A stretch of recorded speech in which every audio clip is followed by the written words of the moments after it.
Assalamualaikum warahmatullahi wabarakatuh. Kami dari kelompok 4 kelas B dengan anggota dan Gumilar, Kustian Mubarak Ahmad, Rosyadi Nurjana, dan Alisa Sinasia Putih. Di sini kami akan mempresentasikan hasil penelitian kami yang berjudul Evaluasi Manajemen Layanan pada Aplikasi Sikat di BKPSDM Kota Tasikmalaya menggunakan framework ITIL versi 4. Oke, baik, langsung saja kita masuk ke latar belakangnya. Saat ini instansi pemerintahan itu dituntut untuk transformasi digital gitu, khususnya dalam mewujudkan e-government ini untuk pelayanan publik yang lebih efisien, transparan, dan juga akuntabel. Nah, pada BKPSDM Kota Tasikmalaya ini, mereka juga membuat transformasi digital itu dengan menggunakan aplikasi yang bernama SIIKET, yaitu Sistem Informasi Kepegawaian Terpadu. Di aplikasi ini aplikasi ini bisa untuk operasional kepegawaian seperti presensi, cuti, dan juga melakukan pengajuan KGB. Nah, dari penelitian yang sudah kami lakukan kemarin, permasalahan-permasalahan yang itu ada pengelolaan layanan itu masih bersifat informal dan juga reaktif. Informal itu artinya tidak ada ketika ada permasalahan tidak ada format khusus gitu untuk melakukan pengaduannya, jadi masih bersifat informal dan juga reaktif. Reaktif itu berarti akan dikelola kalau ada laporan aja gitu. Nah, terus belum juga adanya evaluasi formal pematangan layanan dan resiko inefisiensi tanpa tata kelola standar. Selanjutnya, kami menemukan urgensi dari penelitian kami ini, yaitu untuk mengidentifikasi kondisi layanan saat ini berdasarkan praktik framework yang kami ambil, yaitu ITIL versi 4. Kemudian mereka persepsi dan pengalaman pengguna bagi ASN dan juga pimpinannya, kemudian mengukur kesenjangan layanan untuk menghasilkan rekomendasi peningkatannya ke arah. Oke, baik, kita selanjutnya masuk ke rumusan masalah dan tujuannya. Nah, dari latar belakang yang tadi saya sampaikan, kami merumuskan beberapa rumusan masalah itu yang ada bagaimana sih menerapkan praktik ITSM pada ITIL versi 4 ini di BKPSDM, dan bagaimana pengalaman pengguna yaitu ASN dan juga pimpinan terhadap layanan ini, dan kami juga mengidentifikasi kesenjangan antara kondisi saat ini dan juga rekomendasi yang strategi dari framework ini. Kemudian dari rumusan masalah ini kita mendapatkan tujuan yang diantaranya itu adalah menganalisis dan memetakan praktik ITSM saat ini dalam pengelolaan aplikasi berdasarkan prinsip domain dan practice ITIL itu sendiri. Terus mengukur persepsi dan pengalaman pengguna terkait kualitas layanan ini terutama pada aspek reliability dan juga responnya gitu. Yang ketiga itu mengidentifikasi kesenjangannya antara kondisi aktual dari hasil wawancara kepada tim IT, terus persepsi dari penggunanya dan juga persepsi dari pimpinannya itu sendiri. Terus yang terakhir memberikan rekomendasi peningkatan layanan ini supaya lebih strategis, aplikatif, dan juga sesuai dengan konteks BKPSDM ini untuk meningkatkan maturity level manajemen layanan aplikasi SIIKET ini. Selanjutnya, kita masuk ke landasan teori yang akan disampaikan oleh Alisa Sina. Oke, kita masuk ke landasan teori yang kami itu ada ITSM atau IT Service Management. Fokus pada penyampaian nilai atau value pada pelanggan, bukan sekedar teknologi. Artinya di sini kita tidak hanya fokus pada aplikasi yang berjalan, tapi kita berfokus apakah aplikasi ini benar-benar bermanfaat dan memberikan pengalaman yang bagus untuk pengguna gitu ya. Nah, ITSM di sini itu sudah mencakup seluruh teknis seperti penanganan error dan dukungan dari tim IT kepada pengguna. Untuk mengukur apakah ITSM yang berjalan di aplikasi SIIKET ini sudah optimal, di sini kami menggunakan kerangka kerja ITIL 4. Nah, ITIL 4 itu adalah sebuah framework yang berpraktik global yang menekankan value skill of action dan fleksibilitas. Praktik yang digunakan dalam ITIL 4 ini, yang pertama adalah service desk dan incident management ini mengelola gangguan dan permintaan layanan agar cepat terselesaikan. Yang kedua ada problem management, ini menangani apa penyebab masalah agar insiden tidak terulang gitu ya. Lalu yang ketiga itu ada capacity management, ini memastikan kapasitas infrastruktur IT sesuai kebutuhan dan tidak overload. Lalu yang keempat ada information security management, ini mengelola keamanan informasi dan mengendalikan risiko. Dan yang terakhir itu continuous service improvement, ini memberikan layanan secara terus-menerus berdasarkan evaluasi dan data. Oke, di sini kita menggunakan metode penelitian pendekatan kualitatif dengan desain studi kasus. Lalu ada teknik analisis. Di sini kita membandingkan data dari 3 perspektif yang berbeda. Di sini kita narasumbernya yang pertama itu ada penyedia, yaitu dari tim IT BKPSDM. Yang kedua di sini pembina itu pimpinan, dan yang ketiga pengguna ASN, yaitu kita mewawancarai pegawai Bapenda, kecamatan, sekretaris daerah, dan satpol pp. Baik, kita masuk ke dalam teman utama dari hasil analisis data kualitatif atau data wawancara yang kelompok kita lakukan. Seperti yang tadi disampaikan dalam metode penelitian, dari aspek-aspek yang praktik ITIL ini sediakan, kita menganalisis terkait dengan kondisi saat ini, gap-nya seperti apa, senjangannya, rekomendasi yang kita berikan itu seperti apa. Kita masuk ke dalam praktik incident management. Nah, kondisi saat ini di BKPSDM itu hanya ada informal WA, gercep tapi tidak standar. Maksudnya apa? Ketika ada sebuah incident management, ketika ada sebuah insiden, ada sebuah error ataupun hal-hal yang memang sistem tersebut tidak bisa dilaksanakan sebagaimana mestinya, pelaporan yang dilakukan oleh pegawai itu bersifat informal, artinya mereka mengandalkan grup WA ataupun pendekatan secara verbal, berbicara secara langsung kepada pihak BKPSDM. Itu merupakan kondisi saat ini. Sehingga pada gap ataupun kesenjangannya bisa mengakibatkan data installasi yang hilang ataupun sulit dimonitoring atas dasar permasalahan-permasalahan yang terjadi sebelumnya. Sehingga rekomendasi yang kita berikan adalah kita merekomendasikan terkait formalisasi log dan single point of contact. Masuk ke dalam praktik kedua terkait dengan problem management. Nah, pada saat ini tim IT itu masih berfokus pada melakukan fixing ataupun perbaikan terhadap bug-bug harian, atau dalam konteks ini bug-bug yang terjadi dalam aplikasi SIIKET itu sendiri. Berbeda halnya dengan keinginan dari si penggunanya. Pengguna itu cenderung menuntut kepada hal-hal yang memang bersifat infrastruktur, artinya jaringan dan hal-hal yang terkait dengan infrastruktur itu sendiri. Nah, dari gapnya kita bisa simpulkan tim IT ini reaktif, artinya mereka bekerja ketika ada permasalahan saja, bukan proaktif, artinya aktif itu mereka bekerja secara proaktif, secara istilahnya seperti menjemput bola gitu, meminimalisir permasalahan-permasalahan yang mungkin terjadi di depannya. Jadi mereka hanya melaksanakan perbaikan ketika hanya ada permasalahan saja, bukan melakukan semacam evaluasi yang permasalahan yang mungkin terjadi seperti itu. Nah, jadi rekomendasi yang kita berikan, maka kita memberikan rekomendasi terkait rutinkan untuk case analysis seperti itu. Masuk dalam praktik yang ketiga, CSI ini pada kondisi saat ini di BKPSDM itu tidak ada evaluasi yang formal. Artinya tidak ada evaluasi mingguan, bulanan ataupun tahunan. Mereka hanya menyelesaikan masalah-masalah yang terjadi saja. Jadi ketika hal-hal yang memang sudah terjadi 1 bulan ataupun 1 tahun sebelumnya itu mereka tidak melakukan evaluasi apapun. Sehingga ada kesenjangan gap yang mereka pengguna dan pimpinan itu menuntut adanya inovasi, akan tetapi pada kondisi saat ini tidak adanya evaluasi yang dilakukan. Sehingga rekomendasi yang kita berikan adalah diadakannya sebuah rapat tinjauan layanan secara berkala. Masuk ke dalam praktik yang ketiga terkait keamanan ataupun security. Kondisi saat ini itu ada fenomena kecenderungan melakukan titip absen. Kenapa hal ini terjadi? Bukan berarti sistem dari sikat itu tidak aman ataupun hal-hal yang lainnya. Akan tetapi ada sebuah permasalahan di dalam praktik melakukan absensi di dalam aplikasi sikat ini.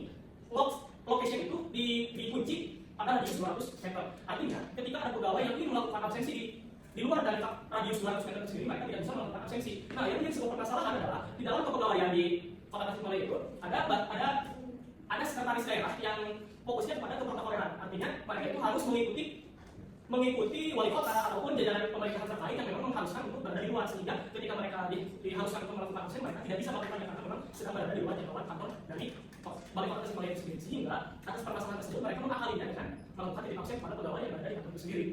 Nah, sehingga rekomendasi yang kita berikan adalah kebijakan terkait akun dan keamanannya diperketat kembali. Kita masuk ke dalam temuan-temuan yang pertama terkait services dan incident management. Seperti yang tadi disampaikan, kondisi saat ini tidak ada single point of contact formal. Artinya segala pelaporan dan lain sebagainya itu tidak terdefinisi secara formal. Sehingga mereka masih menggunakan grup WhatsApp dengan penanganan yang menurut mereka itu cenderung lebih cepat seperti itu. Dari analisis atas permasalahan tersebut, terdapat kesepakatan antara tim IT, pimpinan dan pengguna bahwa modalitas formal itu efektif. Nah, yang menjadi paradoks di sini adalah penanganan tersebut karena dilakukan secara informal justru memuaskan kepada pimpinan dan pengguna itu sendiri sebagai pengguna dari sikat ini. Jadi mereka cukup puas akan mekanisme yang sudah dilakukan pada saat ini, walaupun memang bertentangan dengan prinsip dari IDA itu sendiri. Sehingga dapat kesimpulannya kita menimbang dari IDA yang formal untuk menciptakan value kepuasan yang tinggi. Nah, temuan yang kedua terkait dengan problem dan capacity management. Pada problem management ini didefinisikan bahwa praktik yang sedang terjadi ini masih hanya fokus mencari source dari bank aplikasi dan fungsionalitasnya saja. Dan capacity management memerlukan infrastruktur, loading balance, artikel, dan jaringan tidak stabil. Jadi bertentangan dengan yang dilakukan oleh tim IT dan yang diinginkan oleh si pengguna itu.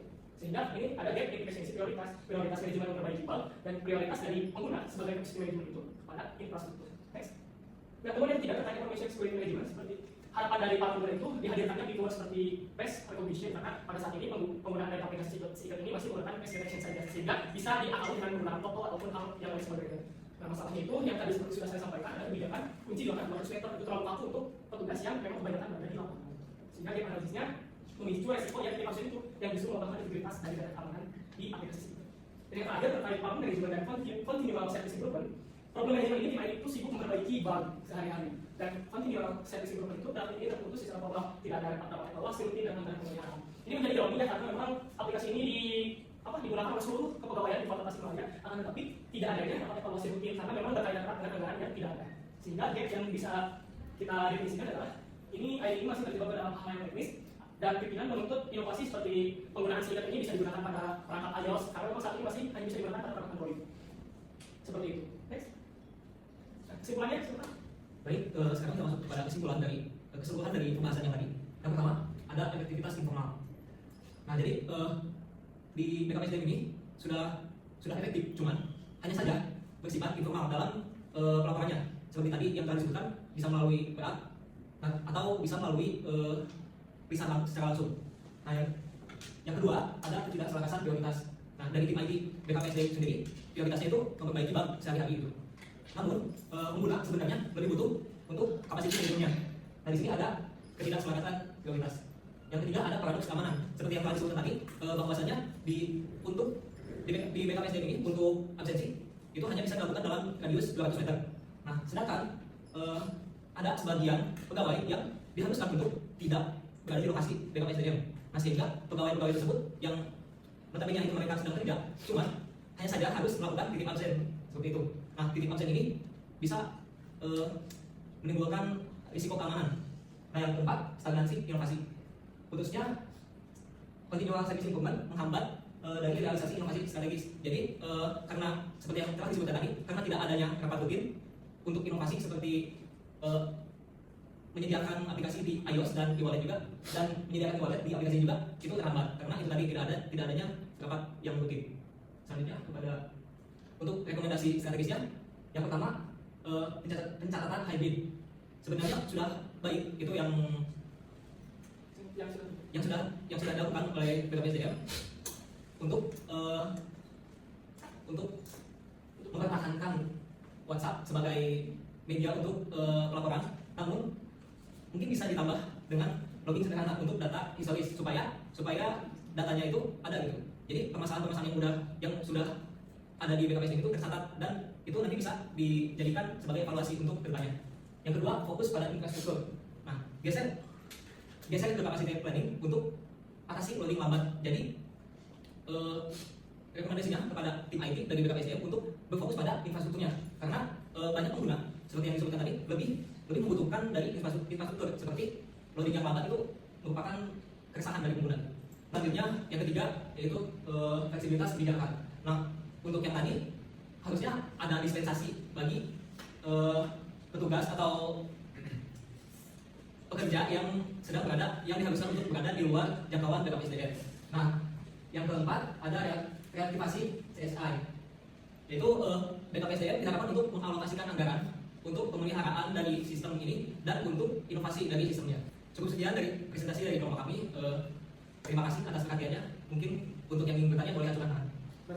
Jadi, silakan. Oke, ada penjelasan beberapa tentang keluhan utama dari pelayanan aplikasi ini. Tapi sebenarnya apa sih yang menjadi keluhan paling sering dirasakan oleh pegawai pada saat penggunaan aplikasi Secret ini? Ya, pertanyaan yang bagus ya. Terima kasih atas pertanyaannya. Jadi, seperti yang sudah tadi disampaikan, jadi kebanyakan pengguna itu menuntut akan perbaikan terkait infrastruktur itu sendiri, jaringan, terus akses dari si aplikasinya. Karena memang jaringan dan aplikasi ketika digunakan pada pagi hari ketika akan melakukan absensi itu sering terjadi sebuah permasalahan atau sering terjadi error. Permasalahannya setelah kita identifikasi ada dua permasalahan. Yang pertama permasalahan jaringan dan permasalahan dari server aplikasi Secret itu sendiri. Akhirnya menjadi permasalahan ataupun keinginan sebuah peningkatan dari pengguna itu sendiri. Tapi seperti yang tadi disampaikan ada sebuah paradoks nih yang menjadi hal-hal yang tidak sesuai dengan apa yang dilakukan oleh tim IT itu lebih fokus kepada perbaikan dari bug ataupun error-error yang terjadi di aplikasi, bukan berfokus kepada peningkatan infrastruktur terkait jaringan dan juga terkait dengan perbaikan server dari aplikasi Secret itu sendiri. Apakah cukup terjawab? Sangat terjawab, terima kasih atas jawabannya. Terima kasih. Yang lain mana? Lalu, untuk aja. Silakan Lalu. Sebenarnya di internal lagi, masalah yang saya ingin bertanya, tadi kan sudah disebutnya soal titik absen. Nah ini kan Secret ini kan merupakan aplikasi, gitu ya. Itu kenapa titik absen ini bisa terjadi? Gitu. Padahal kan dari sistem yang sudah ada, sistem yang mencantumkan lokasi atau bisa terjadi. Jadi aplikasi Secret ini memang diperuntukkan untuk seluruh pegawai ASN yang berada di lingkup Kota Tasikmalaya. Artinya para guru, para pegawai, gitu ya, mereka semuanya menggunakan aplikasi Secret. Kegunaannya untuk apa? Untuk absensi, untuk kenaikan gaji berkala, gitu kan, untuk pengajuan cuti dan lain sebagainya. Artinya banyak hal-hal yang memang digunakan oleh para pegawai para aplikasi Secret ini. Nah, yang menjadi permasalahan adalah upload location itu baca pada radius 200 meter. Misalkan ketika pegawai kecamatan di lognya dari kantor kecamatan itu, ketika pegawai sekretaris daerah yang menjadi permasalahan di sini, jadi lognya di kantor sekda. Yang menjadi permasalahan adalah divisi keprotokoleran itu mengharuskan mereka bertugas untuk selalu mengikuti pimpinan, entah itu wali kota, wakil wali kota, gitu ya, ataupun apa ya, sekda, ketua sekretaris daerah ya, dan sebagainya. Artinya mereka diharuskan untuk terus berada di mengikuti mereka yang selalu berada di luar. Nah, akan menjadi sebuah permasalahan ketika pagi-pagi mereka sudah mengharuskan berada di tempat tujuan dari si pimpinan itu sendiri. Karena memang kan untuk pimpinan itu sebelum mereka datang ke tempat tujuan, tapi sudah dipersiapkan sebelumnya kan oleh protokoleran. Artinya mereka tidak hanya mengikuti pimpinan, tapi mereka sudah harus mempersiapkan hal-hal yang akan dituju oleh pimpinan itu sendiri. Nah, yang jadi permasalahan adalah hal tersebut, sehingga protokol itu tidak bisa melaksanakan absen, dan daripada mereka di dalam data absensi itu tidak hadir, maka mereka memutuskan untuk melakukan tip absen kepada rekan-rekan yang berada di kantor sekretaris daerah seperti itu. Apa maksud jawab? Untuk teknisian sendiri gimana ya? Nah, mereka itu jadi kan setiap perangkat itu bisa melakukan absen dan melakukan login terhadap aplikasi Secret dengan menggunakan NIK dan password. Cukup itu saja. Jadi mereka itu cukup gampang ketika mengharuskan untuk diakses itu cukup gampang. Mereka hanya tinggal menyertakan NIK dan password yang mereka gunakan pada aplikasi Secret, maka bisa diaksesnya. Atas dasar permasalahan tersebut, ketakutan kali itu takutnya data tersebut disalahgunakan oleh pihak-pihak yang tidak bertanggung jawab. Seperti itu. Apa bisa menjawab? Terima kasih. Barangkali cukup ya dua pertanyaan. Cukup itu saja mungkin yang dapat kami sampaikan terkait pemaparan penelitian yang telah kami lakukan terkait evaluasi layanan di BKPSDM menggunakan framework detail pada aplikasi Secret. Baik, terima kasih. Wassalamualaikum warahmatullahi wabarakatuh.